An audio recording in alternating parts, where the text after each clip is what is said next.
noite, irmãos, graças e paz. Amém? Deixa eu me apresentar. Eu sou Hamilton, sou esposo da Sandra.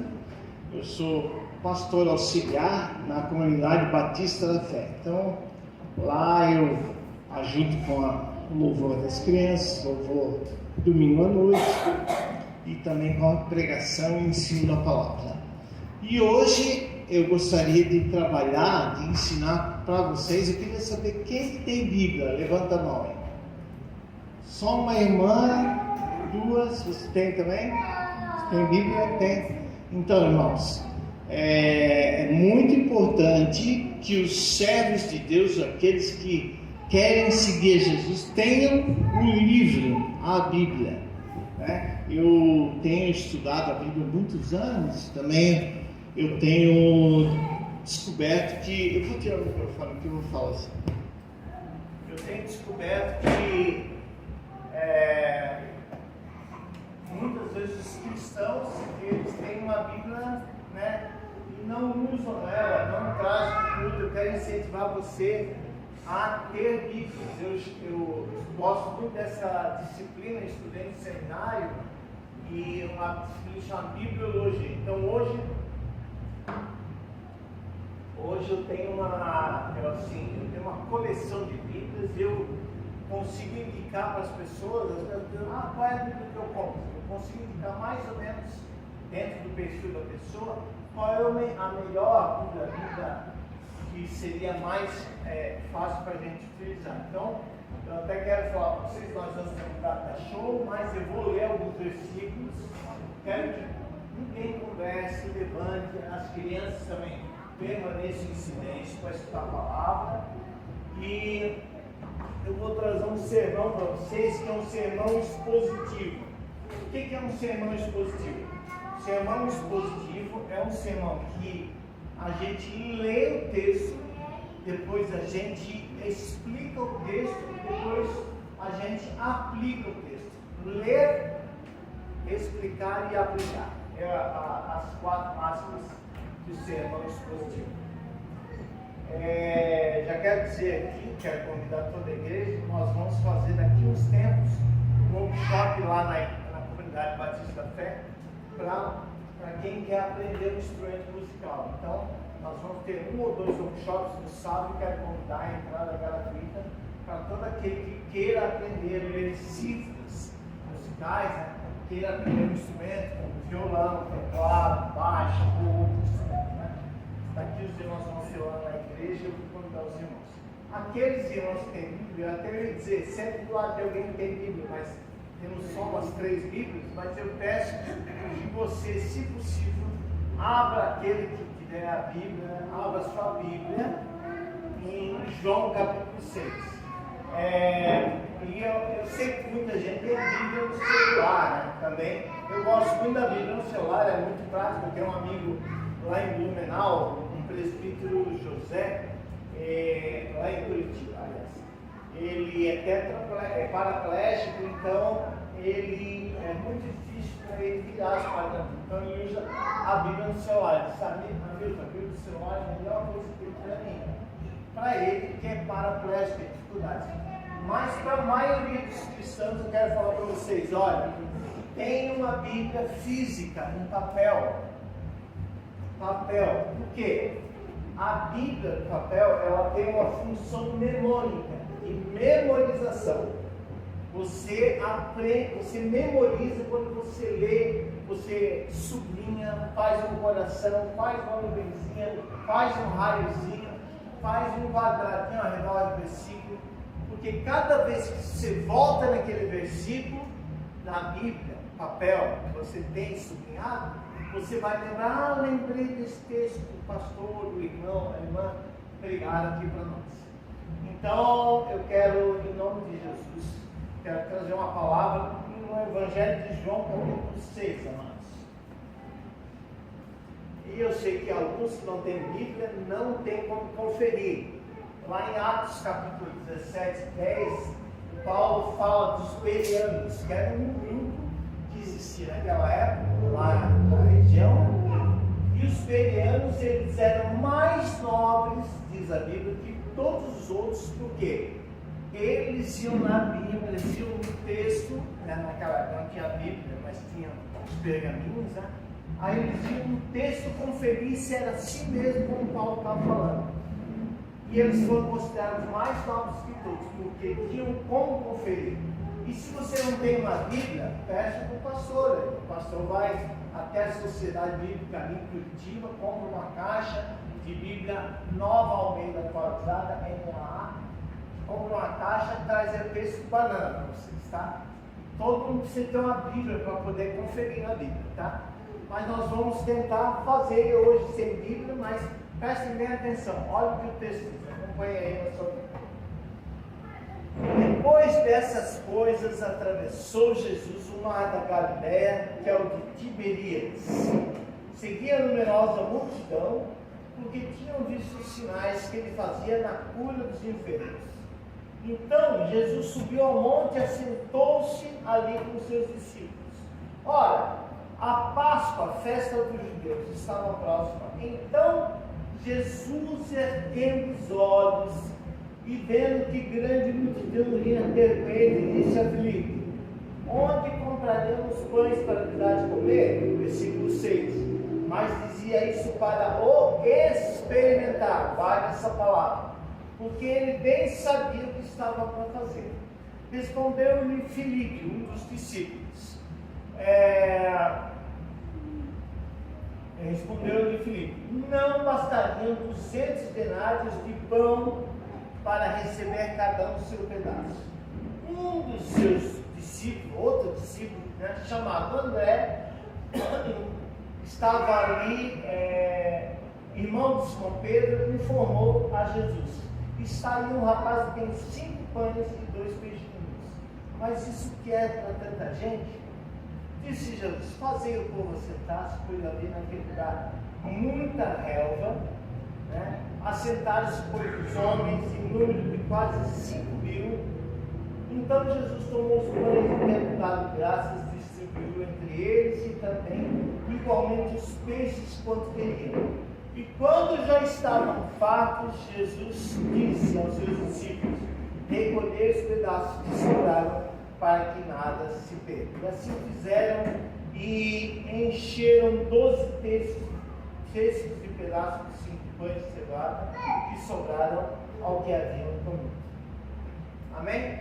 Amém. Olha, vamos orar mais uma vez. Pai Santo, Pai Celeste, nós colocamos em tuas mãos, Pai, essa palavra da noite, para a edificação dos discípulos que aqui estão, que precisam crescer em maturidade, espiritualidade e conhecimento da graça do Senhor.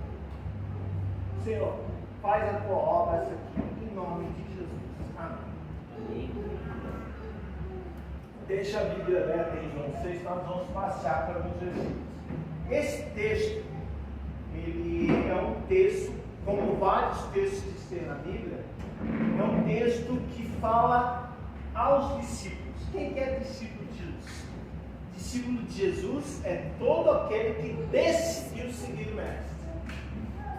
Se você ainda não entregou a sua vida para Jesus, não convidou Ele para ser teu Salvador, Senhor da tua vida, talvez você não esteja ainda na condição de discípulo. Que não basta apenas chegar na igreja, sentar, cantar os louvores. Precisa ver o que diz João capítulo 3, um novo coração. João fala para Nicodemos e fala: Nicodemos, se não nascer da carne e do Espírito, não pode ver o reino de Deus. Então, quero dizer para você que eu tive um dia lá no passado, eu tive um encontro com Cristo, entreguei minha vida, e eu acho que aqui muitos, eu vi até o testemunho do irmão, aquela vez que contou aqui, foi bonito, né? Da entrega do coração para Jesus. Se você não entregou o coração para Jesus, você não vê: Senhor Jesus, eu confesso os meus pecados, sei que sou uma pecadora, sei que sou um pecador, e necessito de Ti para viver a minha vida e para obter a salvação. Eu te entrego o meu coração. Isso é o que diz João 1: a todos os que receber Jesus, deu-nos o poder de se tornarem filhos de Deus. Por quê?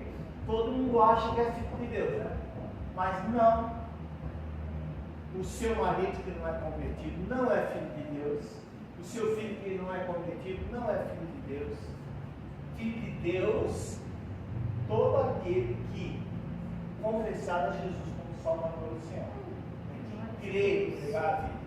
Então, daí você fala, mas as pessoas, meus parentes, não, eles são criaturas de Deus. São seres criados por Deus, mas não são filhos. Que a Bíblia deixa claro, todos que receberam, deu-lhes poder de se tornar filhos de Deus.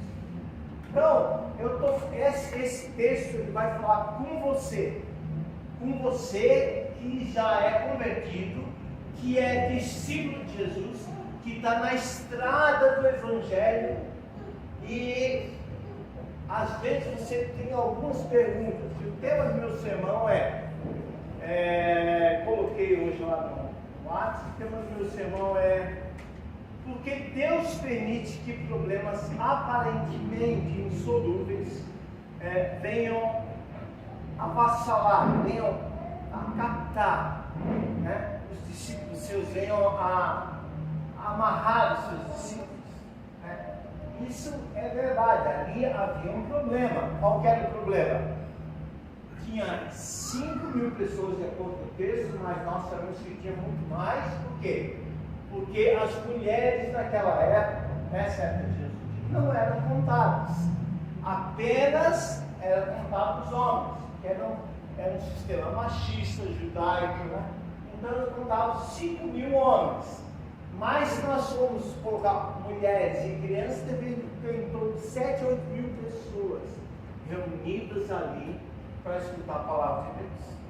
Então, a pergunta que eu faço é: por que Deus permite que você, que é um discípulo de Jesus, você que já se colocou para seguir o Mestre, por que às vezes aparecem problemas na sua vida, né, que parecem insolúveis?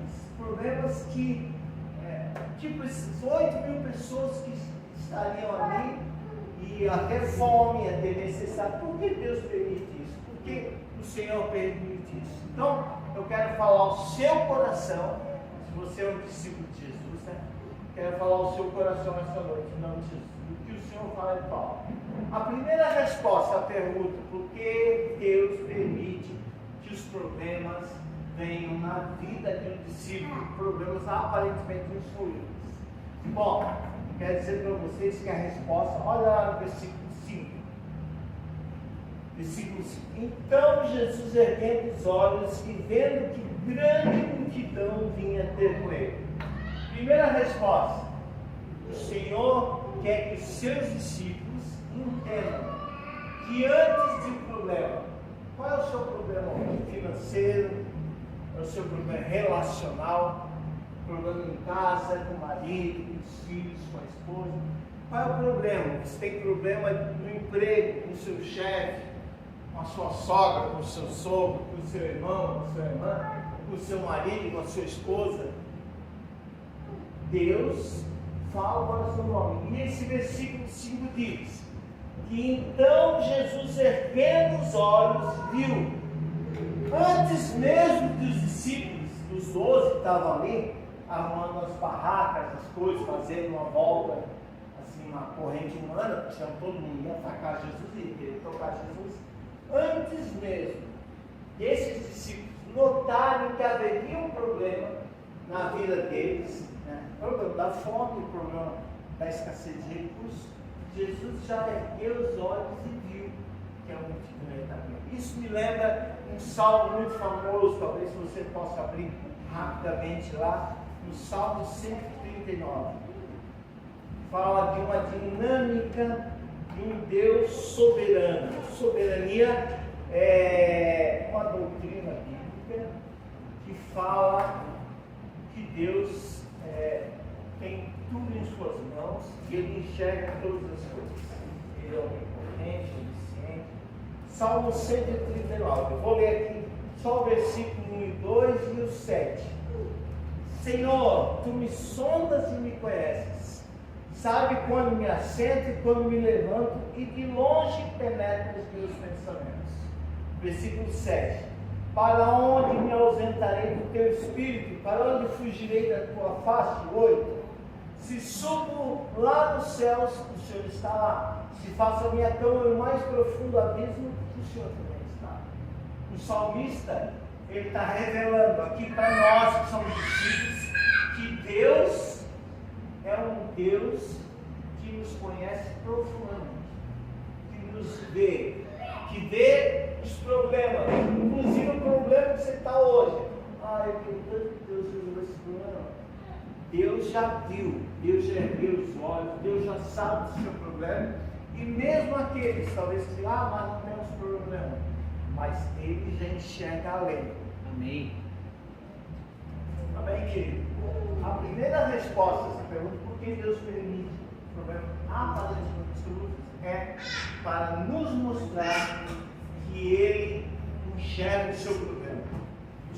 Tem gente que diz assim, Deus não está nem aí com a minha vida, Deus não está nem aí com o meu. Não, Deus está assim. Deus, Ele enxerga todos os seus problemas, enxerga a sua geladeira, a sua conta no banco, Ele enxerga tudo. Ele enxerga os seus problemas. Agora, a segunda resposta, porque Deus permite que problemas aparentemente insolúveis venham fazer parte da vida dos discípulos, da sua vida. Está no versículo 5 novamente. Vamos lá. João capítulo 6, versículo 5.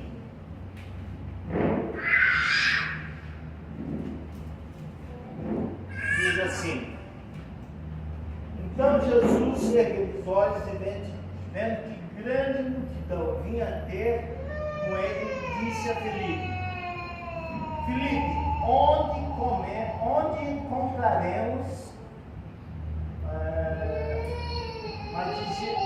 onde compraremos pães para a necessidade de comer? Vocês percebem aqui que quem está fazendo a pergunta não é o discípulo para Jesus. Senhor, onde é que nós compraremos pães para esse pessoal? É o próprio Jesus que pega um discípulo e traz para si e faz a pergunta. Filipe,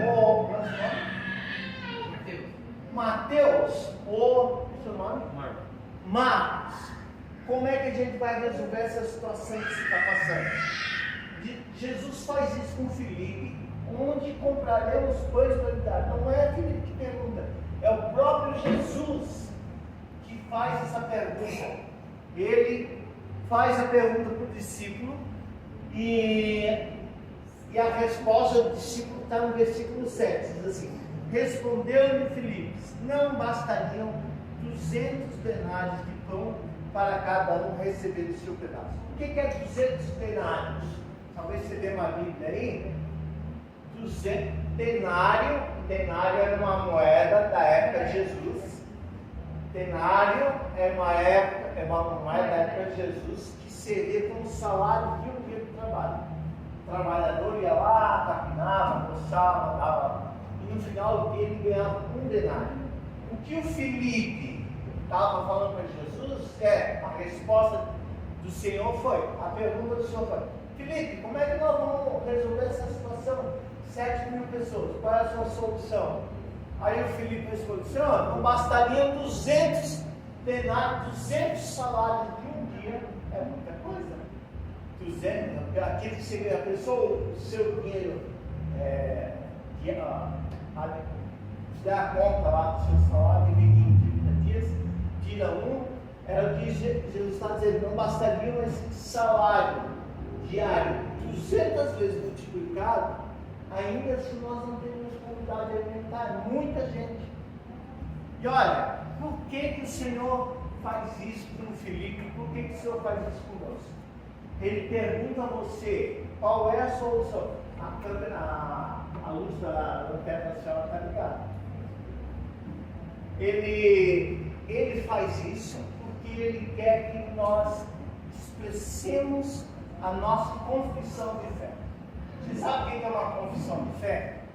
É que nem, eu sei que muitos aqui já foram católicos, alguma até são, né? Ainda talvez. Mas lá na igreja católica a gente rezava, orava, o creio em Deus Pai. Creio em Deus Pai, Todo-Poderoso. Esse credo é um credo, ele está certinho, não tem nada de errado. Só lá na parte da igreja, eles colocam igreja católica, é só igreja católica. E esse foi feito lá no primeiro século pelos discípulos para ajudar as pessoas a confessar sua fé. Pedro disse que nós devemos estudar a palavra para podermos responder a qual é a nossa fé, o porquê nós cremos. E aí Jesus quer tirar uma confissão do coração de Filipe. Filipe quem que era? Fazia parte dos discípulos, dos 12, que tinha os 12, os 70 e uma grande multidão que seguia Jesus, certo?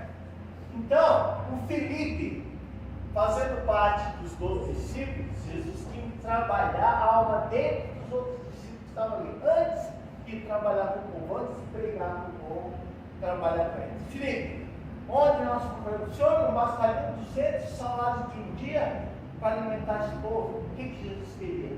Queria provocar a resposta do coração do discípulo. Às vezes, quando você está com um problema em casa, problema conjugal, problema relacional, problema de dinheiro, às vezes o Senhor quer que você diga qual é a resposta de Deus para esses problemas. Você verbalize. O que Jesus queria era que o discípulo verbalizasse a verdadeira confissão de fé. Olha só, o Filipe não era um cara que andava com Jesus para lá e para cá todo tempo, viu Jesus curar as pessoas, viu Jesus levantar aleijados, curar os cegos, fazer tantas coisas. E nesse ponto da caminhada com Deus, Filipe devia ser um super crente. Mas aí Jesus perguntou sobre o crente, esse tem visto curar, batizar com o Espírito Santo e tantas outras coisas. Qual é a sua resposta para o problema que nós vamos ter? Hoje Deus está perguntando do seu coração qual é a resposta que você dá ao problema que você está passando. E olha, eu quero pular lá para o Evangelho de João, capítulo 11, rapidamente, e olhar aqui a confissão de fé de uma pessoa e o que é diferente, né? Acaba sendo feito. No versículo 11 é a ressurreição de Lázaro. Lázaro era um grande amigo de Jesus. E aí Jesus estava pregando por fora e disse: ó, Lázaro está doente, tá? E lá no versículo 14, Jesus lhe disse claramente: Lázaro morreu. Jesus já sabia que Lázaro tinha morrido. E por vossa causa me alegro de que lá não estivesse, para que possais crer, mas vamos ter com ele. Aí Jesus voltou, foi até a cidade de Betânia, a aldeia de Betânia, onde estava o Lázaro. Chegando Jesus, encontrou Lázaro sepultado, já havia 4 dias, já estava cheirando mal. Ora, Betânia estava cerca de 15 estádios perto de Jerusalém. Muitos dentre os judeus tinham vindo ter o Marta e Maria para se consolar a respeito do seu irmão. Agora, preste atenção, quem tem a Bíblia, versículo 20. Marta, quando soube que vinha Jesus, saiu ao seu encontro. Maria, porém, ficou sentada em casa. Disse, pois, Marta a Jesus: olha o que a Marta disse. A confissão de fé do coração dela. Senhor, se estiveras aqui, não teria morrido meu irmão. Olha só, ela cria no poder de Jesus, né? Então ela estava falando: se o Senhor estivesse aqui, meu irmão não teria morrido. Aí Jesus, olha só o que ela diz ainda. Espera aí. Versículo 22. Mas também sei que mesmo agora tudo quanto pedires a Deus, Deus te concederá. Glória a O que Deus. Marta está falando? Olha a confissão de fé dela. Senhor, se o Senhor estivesse aqui, eu não tinha morrido, mas eu sei que tudo do Senhor Jesus, do Senhor Jesus, pedir a Deus, Deus vai te conceder. Amém. Amém? Que bom, né, que fosse essa a confissão de Marta. Mas olha só o que Jesus disse para ela. Declarou Jesus: teu irmão há de ressurgir. O que Jesus está falando? Num bom português, Jesus está falando: Marta, o teu irmão vai voltar a viver. Tá? Eu vou levantar ele vai ressuscitar. Aí Marta olhou para Jesus, olha o que ela disse. Eu sei, replicou Marta, que ele há de ressuscitar na ressurreição do último dia. É como se assim, ó, o Lázaro está morto, a Marta disse: Senhor, não estavas aqui, por isso meu irmão morreu, mas eu sei que tudo que você pedir a Deus, Deus vai fazer. Marta, eu vou levantar o teu irmão. Senhor, eu sei que o Senhor não está falando que vai levantar ele agora com 4 dias gordo. Não é isso que o Senhor está falando, né? O que o Senhor está falando é que na ressurreição do último dia, onde todos vão levantar para o julgamento, onde todos vão estar, ali o Senhor vai ressuscitar. Não agora, né? Porque agora ele já está 4 dias, já está podre. O cheiro não dá nem para aguentar. 4 dias enfaixado lá dentro da caverna, tampado com a pedra. Aí Jesus, olha o que Jesus disse para Marta. Disse Jesus: eu sou a ressurreição e a vida, quem crê em mim, ainda que morra, viverá. E todo aquele que vive e crê em mim não morrerá eternamente. Crês nisso? Amém. Aí Marta ficou ali com a confissão de fé, dizendo que tudo, Deus pode tudo, mas na hora H, na hora do perigo, certo, Deus vai fazer? Não, Deus não tem poder de mudar isso. A nossa fé vai lá embaixo. Às vezes tem alguém doente na família, você tem medo de declarar a cura para a pessoa. Será que Deus vai fazer? Não é será. Se o Senhor diz, Ele vai cumprir sua promessa. Amém? Amém. Então, aqui nós vemos que o Senhor Ele quer que jorre de nós a nossa confissão. A Marta, ela fez uma confissão, mas na hora que Jesus disse que iria levantar, ela disse: não, Jesus, não hoje, né? Lá na ressurreição do último dia. Não hoje, mano. E aí foi o que Jesus fez, nós temos isso lá no versículo adiante. E tendo dito, clamou em alta voz: Lázaro, entrou fora. Então, amados, às vezes Deus permite, vamos para o João 6, Deus permite problemas aparentemente insolúveis na vida do discípulo. Eu estou falando com você que é discípulo de Jesus. Você que caminha com Jesus. Se você não tem problema, meu irmão falou uma coisa muito séria: deserto. O deserto é aquele momento em que nós passamos e não vemos, não tem nada, não tem anjos, não tem o quê, mas nós somos tentados, somos analisados, somos, de diversas formas, somos colocados à berlinda, porque é isso que acontece com o discípulo.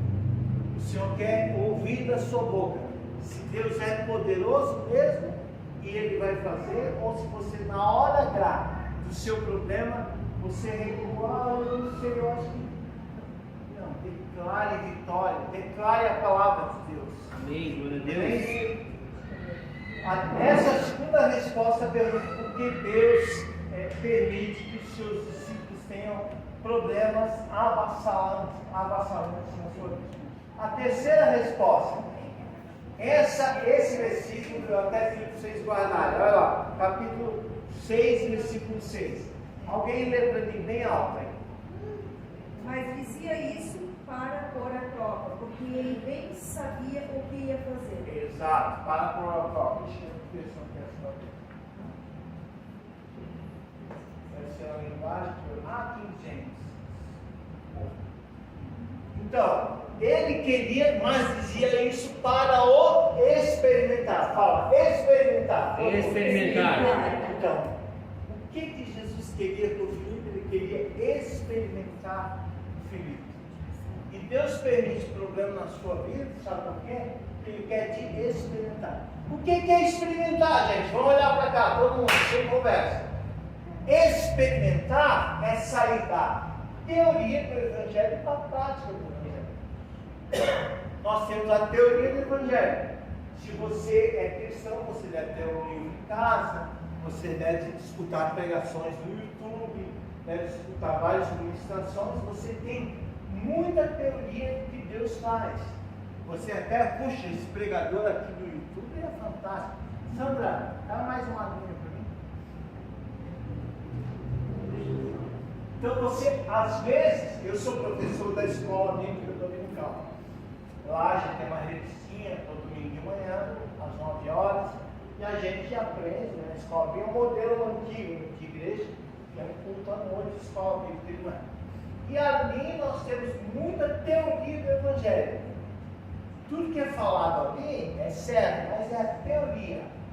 Mas Jesus, ele não vive, ele não quer só que você tenha teoria de que é verdade. É muito bom que eu estou falando hoje aqui. Tem gente que vai dizer, puxa, eu nunca tinha ouvido isso. Sabe por quê? Porque a teoria é gostosa, mas a prática é o que Jesus, ele quis, se Jesus está falando, porque ele queria experimentar.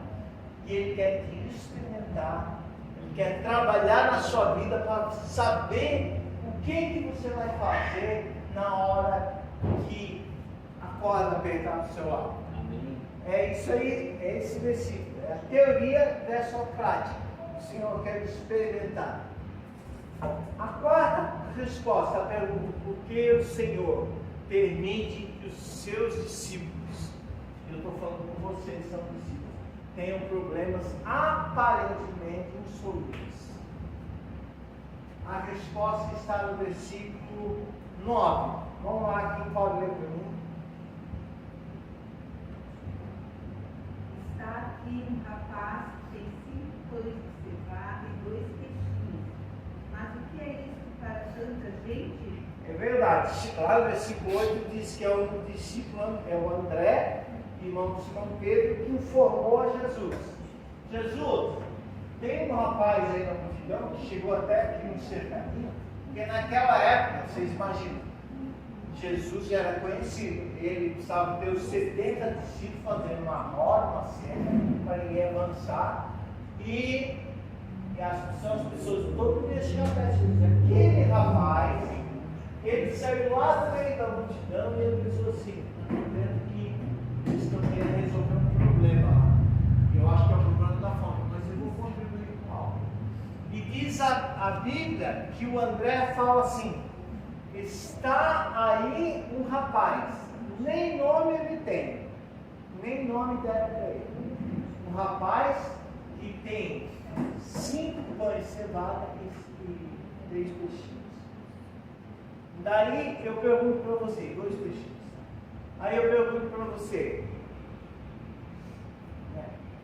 o que esse rapaz tem a contribuir?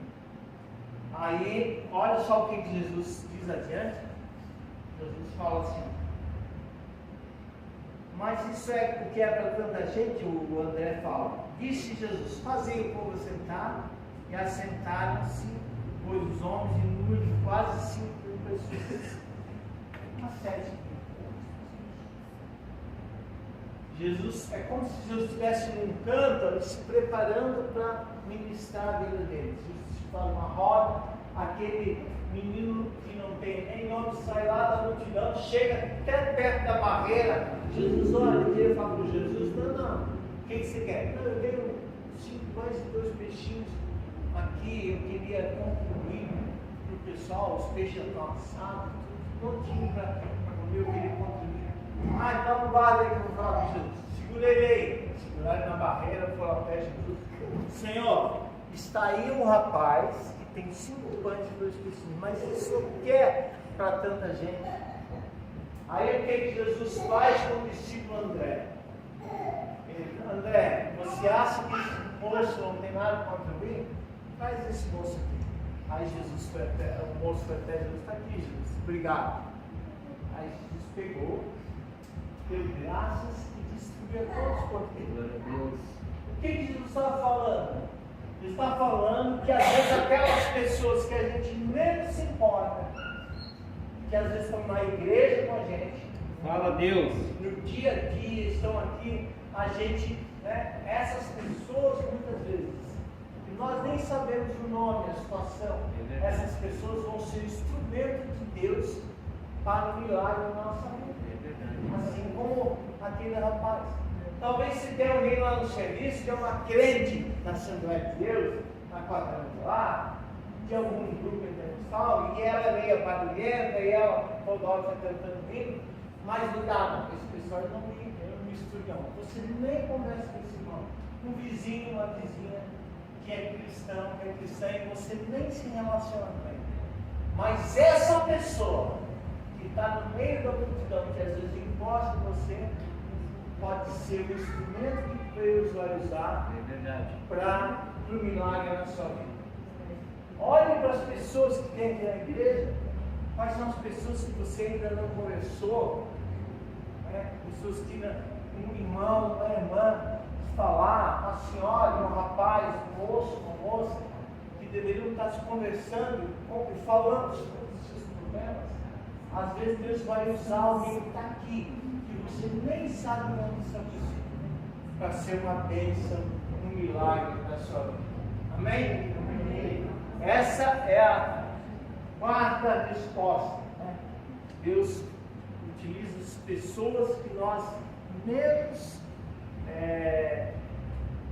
teríamos uma afinidade para ser uma bênção na nossa vida. Quais são aqueles irmãos que estão na sua vida, perto da sua vida, que são crentes, mas você nem conversa com eles? Procura, meu irmão. Lá no seu serviço, na sua vizinhança. E olha só, estamos chegando no finalzinho, tá?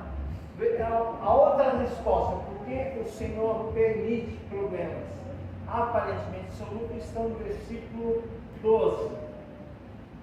E quando já estavam fartos, disse Jesus aos discípulos: recolhei os pedaços que sobraram, para que nada se perca. Este é o quinto ponto, a quinta resposta. Às vezes, Deus faz um milagre na sua vida. E sabe o que você faz? Você desperdiça o milagre. Hoje o Senhor está falando: não desperdice o milagre que Ele fez na sua vida. Porque Deus faz milagre toda hora, mas Ele não é um santo milagreiro para fazer milagre. Eu venho para a igreja porque eu quero que Deus faça milagre. Não, Ele vai fazer milagres, com certeza, na sua vida, no seu relacionamento. Mas quando, por exemplo, um casal, Deus trabalha na vida do marido, trabalha na vida da esposa, para serem um casal melhor, um casal abençoado no reino de Deus, muitas vezes o homem ou a mulher acaba desperdiçando esse milagre. O que é desperdiçar o milagre? No caso de um casal, Deus restaura o amor pelos dois, e o homem deveria alimentar com base nesse milagre. Deus fez milagre, restaurou o casamento. Então agora, o que ele tem que ser? Ele tem que ser um marido mais querido, mais amoroso, mais compreensivo. E ele, antigamente, quando namorava, dava uma flor, dava um presente, mas agora, lá, passou uns 10 anos, ele já não dá mais nada para a esposa. Não leva a esposa para jantar, não dá uma flor, não dá uma, né? Tem que voltar a essa prática, não pode desperdiçar o milagre. Deus quer fazer um milagre nas suas finanças. Imagina, eu sempre conto essa história, minha esposa diz que não gosta de contar essa história. Mas imagina uma irmã que diga assim: pastor, a igreja ora por mim porque eu estou com um problema, estou com as minhas veias entupidas de gordura, tanto comer carne gorda e tantas porcarias, né? Estou com as veias entupidas, eu vou ter um infarto. E a igreja começa a orar, essa irmã começa a se consagrar, colocar diante de Deus, e de repente um dia ela vai no médico e ele fala: nossa, aconteceu um milagre, as suas veias estão limpas, não estão mais entupidas. Ela vem na igreja, lá e ele dá um testemunho: olha, Deus me curou, Deus, né? Só que, quanto que essa mulher desperdiça o milagre? Quando ela sai dali, ela diz aos irmãos: ó, sábado que vem vai ter uma churrascada lá em casa, nós vamos comer costela. Costela que é gordura pura, né? Vai ser costela para todo mundo. Aí, o que essa mulher está fazendo? Ela pegou o milagre de Deus, que é transformar a sua saúde, e agora ela voltou a comer comida boa. Isso é desperdiçar um milagre. Quando é que Deus já fez um milagre na sua vida e você não cuidou desse milagre? O Senhor fala para os discípulos: olha, recolhei os pedaços que sobraram. Ou seja, os pedaços que sobraram não serviram para alimentar depois. Jesus disse: o milagre foi feito, mas não deixa desperdiçar coisa no chão. Não. Você imagina, Jesus está preocupado com os milagres. O milagre que aconteceu está sendo desperdiçado. Qual é o milagre que Deus tem feito na sua vida que você está desperdiçando? O Senhor me ensina isso. E por último, eu quero dar a última palavra aqui. Preste bem atenção, meu amado. Versículo 11. A sexta resposta. Porque Deus permite problemas aparentemente insolúveis na sua vida, já que você é o discípulo. Versículo 11. Quem vai ler para mim? Em seguida, Jesus pegou os pães, deu graças a Deus e os repartiu com todos. Tá bom, olha só, presta bem atenção na lição que você vai levar para casa hoje. Era pouco, não era? Jesus foi lá, Jesus foi o Pai do Senhor, eu quero dar graças. Dar graças é agradecer. Quando ele agradeceu pelo pouco, era só 5 pães e 2 peixinhos. Quando ele agradeceu pelo pouco, o que aconteceu? Milagre! Amém. É isso que acontece quando a gente para de reclamar e a gente começa a agradecer a Deus pelas coisas. Olha, irmãos, uma das orações que eu mais assim, me concentro para fazer é no almoço.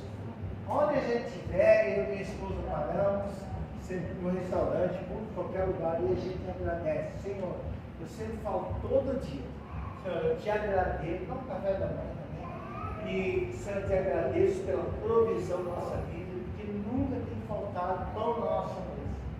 Te agradeço por esse alimento, porque eu sei que o agradecer move o coração de Deus. Quando nós aprendemos, quando nós paramos de reclamar, meu emprego está tão ruim, mas você já pensou que tem um monte de gente que estão desempregados? Estão desempregados, queriam o seu emprego. Minha esposa não quer mais conversa comigo. Para de reclamar da esposa, para de reclamar do marido. Agradeça a Deus pelo seu filho. Meu filho, ele só está na bagunça. Não fala mal dele. Agradece, Senhor. Obrigado pelo filho que tu me deste. Quando a gente aprende a agradecer, é que nem uma pessoa que ganha salário mínimo. Eu ganho 1.600 e pouco salário mínimo. Eu ganho um salário mínimo. Acho tão ruim esse salário. Né? Querido, agradeça pelo salário que você tem. Quando você começar a agradecer, Deus vai multiplicar isso na sua vida. Agradeça pelas experiências que você está tendo. Aprenda a ser grato pela sua família. Ele minha família é assim. Não, diga para Deus, eu te agradeço pela família que o Senhor me deu, família construída. Então, pela igreja, você vem falar, eu gosto da igreja, mas só tem um violãozinho e um carrão. Agradeça, não reclame. Agradeça a Deus. É aqui que Deus te colocou para se alimentar. Amém. E quando você aprender a agradecer, lembra lá do pessoal do Velho Testamento, lá do Êxodo, aquele povo vivia a Deus murmurando. Murmurar é falar mal, é falta de agradecimento. Eles ficaram 40 anos andando num círculo pelo deserto. Falta murmuração. Então, aprenda a agradecer. Eu sempre penso assim, nós estamos numa época hoje em dia que a gente só faz assim, liga, desliga, liga luz, a gente pluga ali, está tudo fácil. Mas as gerações anteriores a nossas, 2 ou 3 gerações para trás, eu pastorei uma igreja que era dos Menonitas, no Sumaré. E esse povo ali, todos vêm da roça, a maioria deles tinham que andar cerca de 20 ou 30 quilômetros da sua casa a pé, ali em Aurora, Fundos Aurora, não sei quem conhece ali, Fundos Aurora, tinha uma igrejinha, eles iam de Tobata. Tobata é aquele tratorzinho que anda 20 quilômetros. Eles saíam lá do centro de Aurora e até uns 20 quilômetros lá para dentro do mato, no Fundos Aurora, com os filhos, com a esposa, todo mundo na carroceria da Tobata, chegando até lá, participavam do culto, lugar, não tinha piano, não tinha violão, não tinha nada, tudo com gogó. Não eram essas cadeiras confortáveis, eram bancos duros. A maioria das vezes terminavam por 11h30, meio-dia, voltavam para casa de todos e faziam o almoço. Esse pessoal, eles não sabem nem o que é energia elétrica naquela época. E hoje nós temos muito mais que eles. Quando ele chega nesse lugar está preparado, é só sentar e se alimentar da palavra. Você tem muito para agradecer. Amém. Tem a agradecer pelo seu salário, pela sua vida, pelo seu marido, pelos seus filhos. Pare de murmurar. Quando Jesus agradece pelo povo, o milagre ele acontece. Amém? Deus. Amém. Glória a Deus. Queridos, e para encerrar, eu quero ler um versículo que eu não li. Versículo 14 diz assim: vendo, pois, os homens o sinal que Jesus fizera, Jesus fez qual sinal? Multiplicação, né? E aí, olha só, disseram: este é o profeta que deveria vir ao mundo. Sabendo, pois, Jesus que estavam com o intuito de arrebatá-lo para proclamar rei, retirou-se novamente sozinho para o mundo. O que Jesus percebeu? Que aquele povo, quando se saciou da comida, quando eles tiveram as necessidades físicas saciadas, eles está vendo? Jesus, ele saciou nossa fome, vamos proclamar ele. Queriam pegar ele, levantar e dizer: Jesus é o nosso rei. Mas quando Jesus percebeu que eles estavam querendo proclamar ele rei das soluções financeiras, ele se retirou.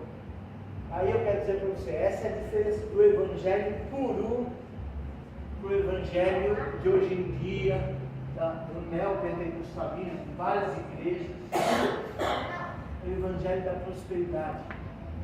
Tem muita igreja que o pastor só está lá pregando: vem cá, meu irmão, vem cá, nós vamos ungir você, você vai prosperar, vai ter uma casa. As pessoas não estão ali por causa da figura de Jesus, para servir a Jesus em qualquer circunstância. Verdade. Elas estão ali pelo que Deus pode fazer na vida delas. E se você fizer isso na sua vida, pode ter certeza, Jesus vai se retirar também da sua vida. Vai para bem longe. Se você procura, se você está aqui nessa igreja, pelo que Deus pode fazer, pela cesta básica que você vai ganhar, pode ter certeza que Deus vai sair da sua vida. É hora de você avaliar o seu cristianismo, assim como Jesus quis fazer com os discípulos. Colocar à prova. É hora de você avaliar se você segue a Jesus.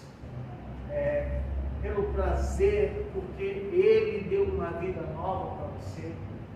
Ele te resgatou das trevas, de uma vida inútil para uma vida de paz, de alegria, cheia de prosperidade espiritual. Amém. O Senhor quer avaliar isso. E fica essa palavra. Então, vou fazer um resumo rapidamente aqui dos pontos a respeito de João 6. Primeiro, Deus vê tudo, Salmo 139. Segundo, Jesus, ele sonda o nosso coração para que nós verbalizemos aquilo que está no nosso coração. Foi o caso do Filipe, falou que não tinha 200 reais. Terceiro, o Senhor quer nos experimentar, tirar da teoria do Evangelho para a prática do Evangelho. Quarto, o Senhor quer pegar pessoas do nosso convívio, que nós geralmente desprezamos, não sabemos nem o nome das pessoas.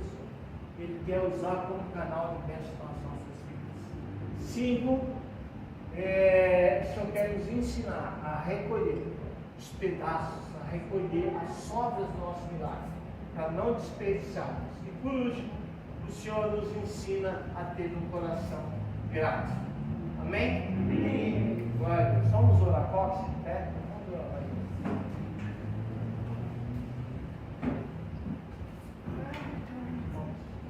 Baixe sua cabeça, feche os olhos. Senhor nosso Deus, em nome do Senhor Jesus, nós queremos que essa palavra caia no coração desses discípulos que são pessoas que precisam aprender a agradecer, que precisam ensinar os seus filhos a agradecer, mas precisam ensinar os seus filhos a agradecer pelo que ganham, pelo que têm nas suas casas, precisam aprender, Senhor, a verbalizar o poder do Senhor na mudança do Evangelho. Nós cremos que o Senhor tem feito isso com esse filho, com as pessoas que estão aqui hoje. Amém. Em nome de Jesus, Pai, que o teu poder, o poder do teu Espírito, venha sobre cada vida essa noite, trazendo uma conversão dos seus caminhos, Pai, Amém. para o caminho da graça, em nome Obrigado, de Jesus. Amém.